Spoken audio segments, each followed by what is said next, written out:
Señor le bendiga, mis amados hermanos.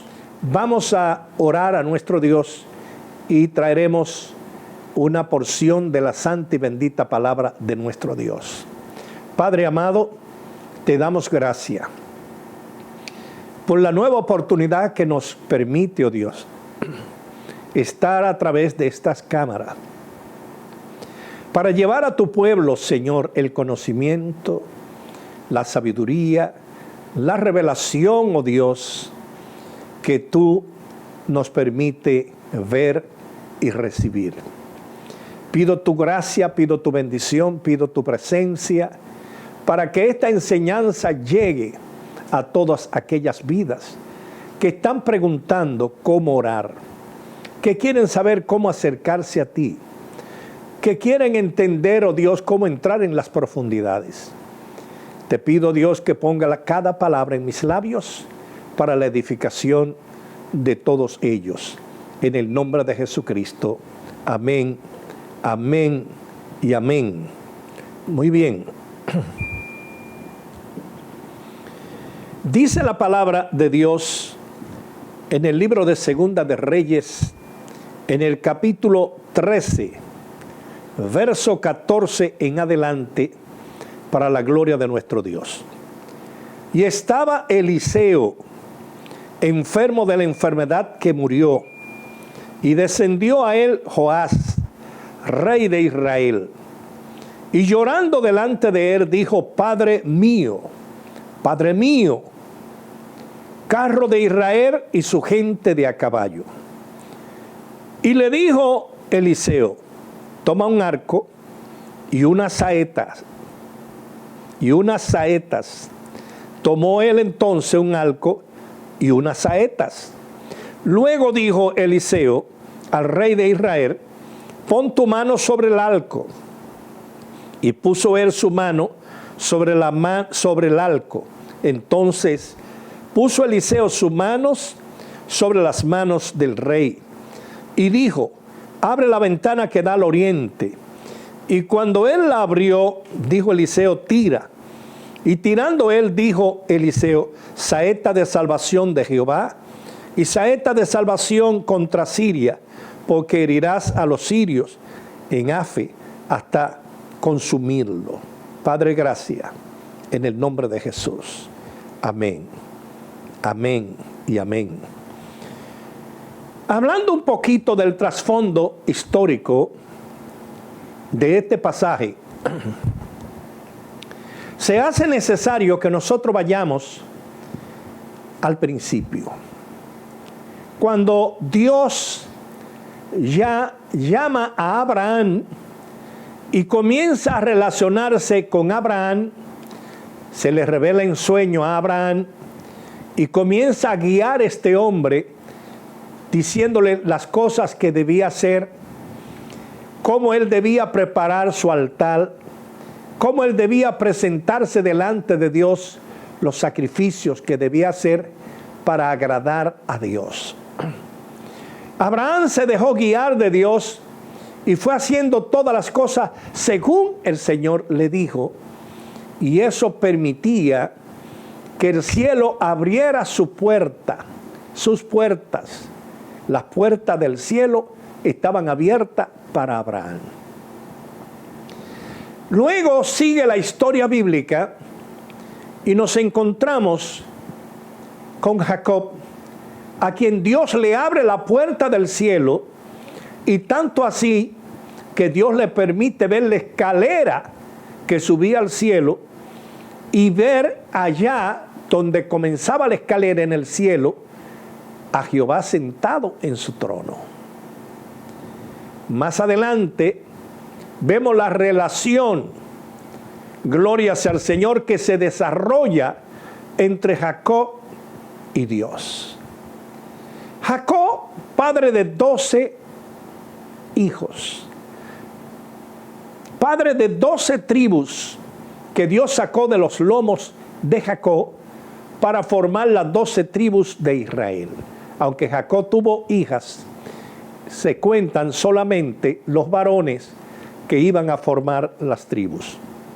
Vemos más adelante en la historia, gloria sea al Señor, cómo Dios escoge a Moisés y cómo continúa la puerta abierta del cielo para bendecir el pueblo que Moisés saca de Egipto.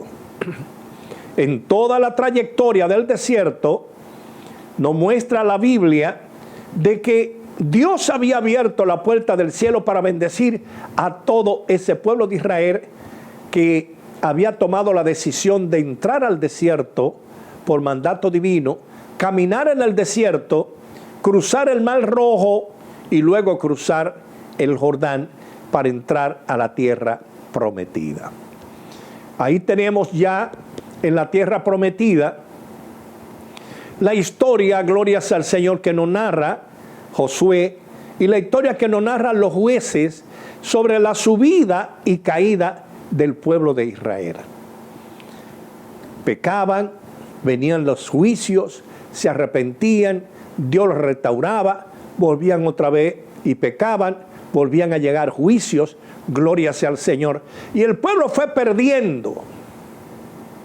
La generación que entró, que nació en Canaán, dice la Escritura en el libro de los jueces que no conocía a Dios.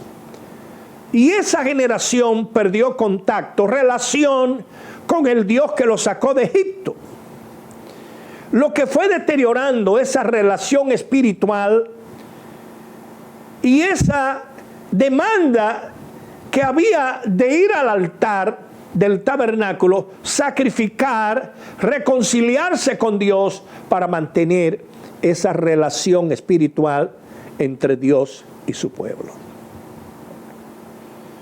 Vemos ya la situación como se fue agravando a tal extremo que cuando llegue el reinado de Salomón se dividen las tribus. Manasés y Judá se quedan en Jerusalén, pero las otras 10 tribus se dividen y ocupan un lugar en Samaria y allí establecen su reino, levantan un altar, gloria sea el nombre del Señor, y levantan el becerro de oro, vuelven a adorar el becerro de oro, el buey Apis, que era adorado en Egipto.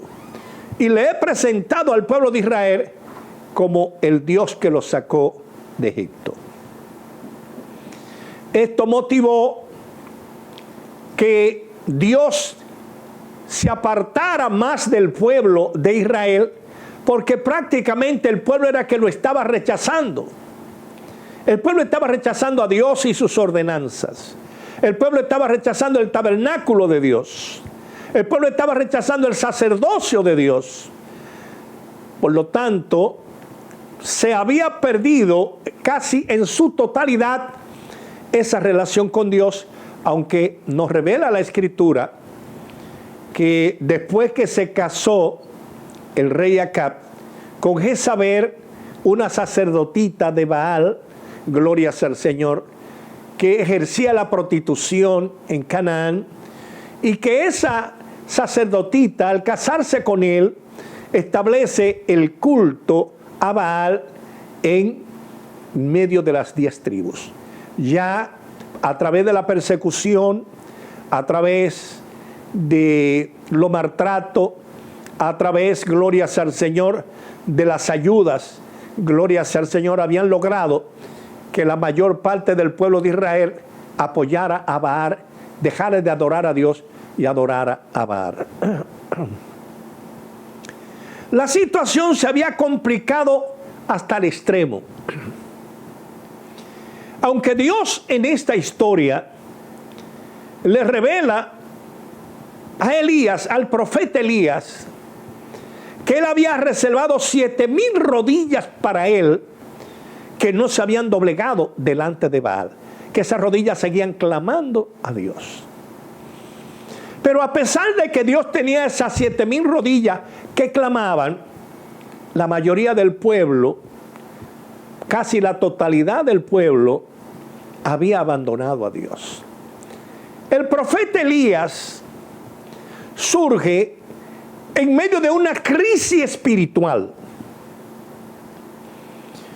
y se prepara en el desierto un tiempo que la Biblia no revela qué tiempo pasó Elías preparándose, pero se prepara para venir y hablar en el nombre de Jehová, aprender como profeta a vivir en la presencia de Dios, a ser alimentado por Dios espiritualmente, a recibir las enseñanzas divinas, las indicaciones de Dios, las revelaciones de la cosa profunda de Dios. Y Dios prepara a este hombre, lo llena de su poder, lo llena de palabra de poder. Óigame bien, palabra de poder, para que él fuera cuidadoso en lo que fuera a hablar, porque las palabras que salían de la boca de este hombre generaban juicio. Entonces él tenía que ser medido al hablar como profeta de Dios.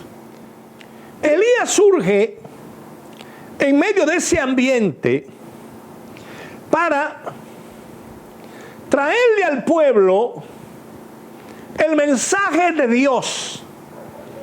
Y por eso vemos en el capítulo 17 de Primera de Reyes, verso 1, la forma dramática en la que aparece Elías en el escenario de Damasco.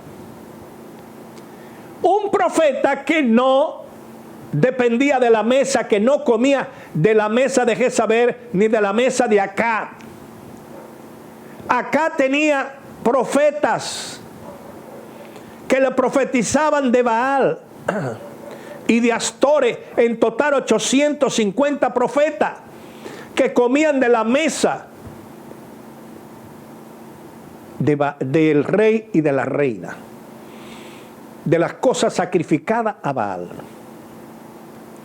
Y Elías se presenta delante del rey y sin mediar palabra con el rey le dice: vive Jehová en cuya presencia estoy, que no caerá lluvia ni rocío sobre esta tierra hasta que yo lo pida a Dios. Ven ahí la palabra de poder. Dios ha puesto palabra de poder en mi boca para cerrar el cielo. Dios ha puesto palabra de poder en mi boca para abrir el cielo. O sea, si yo no oro, el cielo va a permanecer cerrado. Pero ahora yo profetizo que no vendrá lluvia ni rocío porque el cielo se va a cerrar. ¿Sabe lo que pasó, hermanos? Se cerró la puerta del cielo de Dios para las 10 tribus de Israel. Al cerrar Dios las puertas del cielo, para que ese pueblo siguiera recibiendo el favor de Dios, y lo dejó, lo abandonó para que ellos vieran que Baal no podía abrir puerta en el cielo, porque ese es un don o un poder que solamente lo tiene Dios y quien Él se lo da. Gloria sea al Señor. Los profetas de Baal, cuando vieron que dejó de llover y comenzaron a llegar las sequías y la crisis, y que no había lluvia, ni había rocío, comenzaron a clamar a su Dios Abraham y a hacer sacrificios humanos. Yo me imagino lo que estaba pasando con las 7,000 rodillas que estaban ocultas, que Dios había reservado. Estaban invocando el nombre de Dios porque ellos de alguna forma estaban siendo afectados también. Pero Dios había cerrado la puerta del cielo, y cuando Dios cierra la puerta del cielo, todos los que estamos en la tierra somos afectados de una forma u otra. Pero vemos, gloria sea el nombre del Señor, toda la situación que pasa, todo lo que comenzó a desarrollarse cuando Dios cerró la puerta del cielo. Vemos el ministerio de Elías, vemos todo lo que pasó, vemos que Dios se compadeció por el lamento, el lloro de aquellas 7,000 rodillas, el gemir de aquellas 7,000 rodillas que estaban gimiendo delante de él, y le dijo al hombre que él le había dado poder para cerrar el cielo y para abrir el cielo, que fuera y se presentara delante del rey y abriera el cielo nuevamente para que el cielo trajera su lluvia. Según lo que yo he estudiado por la misericordia de Dios, Elías oró por la lluvia. Y vemos el relato, glorias al Señor, del aguacero fuerte que cayó cuando él le dijo al rey que se diera prisa y corriera a su palacio a Damasco porque venía una fuerte lluvia. Ahora, el cielo se quedó cerrado para esa tribu, o la puerta del cielo se quedó cerrada para esa tribu. Dios le permitió que del cielo cayera lluvia y rocío, pero en cuanto a la relación con Dios, a la relación directa con Dios, se había perdido, porque se había perdido relación en el tabernáculo, no había presencia en el tabernáculo, gloria a Dios, y menos en estas 10 tribus que tenían como Dios a un becerro. Nos encontramos ahora yendo al pasaje de la Biblia que acabamos de leer para comenzar nuestra reflexión sobre la oración, con la historia de Joás, el rey Joás. El rey Joás, rey de las 10 tribus de Israel, no rey en Jerusalén, rey de Israel de las 10 tribus, había dejado el becerro de oro, había dejado que el pueblo siguiera adorando el becerro de oro que Jeroboam había levantado en Damasco. Seguían haciendo sacrificios, pero ahora se le presentó una situación crítica al rey, que él entendía que no podía pelear con el ejército que tenía en contra de los enemigos de Israel. Por lo que Joás decide visitar al profeta, porque era conocido que el profeta tenía comunicación con Dios directa. Y quiero explicarle que cuando Dios cierra la puerta del cielo, abre ventanas más pequeñas que la puerta, pero abre ventanas para oír el clamor de las rodillas que se doblan delante de él. Ustedes se pueden imaginar la gran cantidad de personas que habían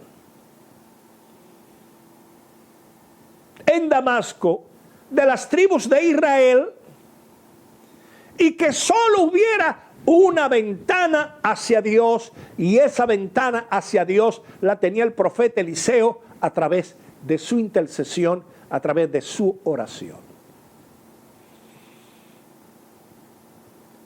Cuando Joás llega, el rey, a la casa de Eliseo, lo que hace es que irrumpe en llanto, comienza a llorar delante del profeta. Y queriendo usar unas palabras que le dijera Eliseo a Elías en el momento en que venía el carro de fuego y lo separaba, le dice: Padre mío, carro de Israel y su gente de a caballo. Ya Dios le había hablado a Eliseo. Dios le había hablado por esa ventana que estaba abierta, porque Eliseo era un hombre de oración. Eliseo vivía en contacto con Dios. Eliseo no vivía caminando ni dando vueltas, sino atendiendo su ventana. Eliseo abrió una ventana a través de su oración para comunicarse con Dios. Cuando usted lee tranquilamente esta historia, se va a dar cuenta de que el rey, a pesar de que tenía vestiduras, a pesar de que tenía escorta, no tenía un arco, ni tampoco tenía saetas o flechas. No lo tenía. Entonces, el rey le pide que tome un arco y tome saeta, tome flecha. Me imagino que él saldría de la presencia de Eliseo cuando le pidió que buscara eso, y fue donde estaban sus soldados a buscar un arco y varias saetas, y viene. Eliseo le dice que tome el arco y una saeta, y cuando él tome el arco y una saeta en las manos, el profeta pone sus manos sobre las manos de él, una mano sobre la mano que tenía la saeta y otra mano sobre la mano que tenía el arco. Como quien dice, tú estás desesperado, tú estás angustiado, pero en esta casa yo tengo una ventana abierta que tiene contacto con el cielo a través del clamor, a través de la oración. Y entonces Eliseo le dijo en el verso 17, abre la ventana que da al oriente. Parece que en la casa de Eliseo habían varias ventanas, pero había una específica que daba al oriente. ¿Por qué la ventana que daba al oriente? Retrospectivamente, volviendo atrás, nos daremos cuenta que el Edén estaba al oriente. El huerto del Edén estaba al oriente del Edén. Y cuando Dios saca al hombre, lo saca al oriente, por donde sale el sol. El sol sale por el oriente, por el este, y se acuesta por el occidente, por el oeste. La puerta del tabernáculo, cada vez que se instalaba el tabernáculo, había que ponerlo al oriente, al este, por donde sale el sol. Y la parte atrás del tabernáculo, por el occidente, por el oeste. Entonces, esa relación de esa ventana con el este era porque por ahí se encaminaba la luz de Dios. Tú vas a recibir revelación, tú vas a recibir conocimiento, tú vas a recibir respuesta cuando tú buscas la ventana o tú abres la ventana que da al este, que muchas personas la tienen cerrada.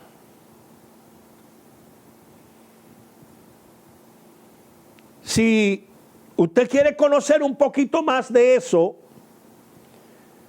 usted verá lo que dice, gloria sea el nombre del Señor, el libro de Malaquías, en el capítulo 10, capítulo 3, verso 10, cuando pide que lleven los diezmos, traer los diezmos al alfolí y haya alimento en mi casa y probarme ahora en esto, dice Jehová de los ejércitos, si no abriré la ventana de los cielos. Aquí vuelve a hablar de la ventana de Dios, la ventana de los cielos, y pone una condición para abrirla.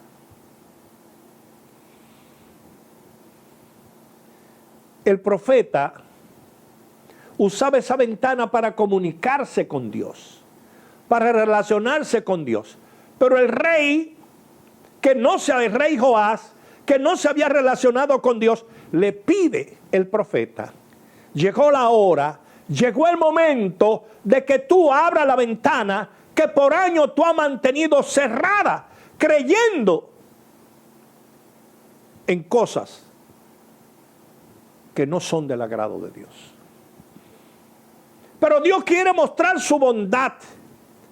Dios quiere mostrar su amor. Dios recibe tu lágrima. Dios oye tu gemido. Dios oye tu clamor. Lo único que tienes que hacer es abrir la ventana que das al oeste.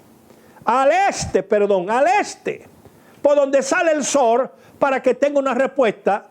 Pero necesita una saeta que se cuelgue en la presencia. Vuelvo a repetir, la saeta es la flecha. Tú necesitas una flecha de clamor, una flecha de humillación, una flecha de invocación, una flecha que vaya dirigida por la ventana de Dios a colgarse en su presencia, indicando gloria sea al Señor, que tú te arrepientes, que tú necesitas un nuevo comienzo. Yo no sé si tú andas con la saeta espiritual, no sé si tienes tu arco espiritual, pero has llegado a la casa del profeta.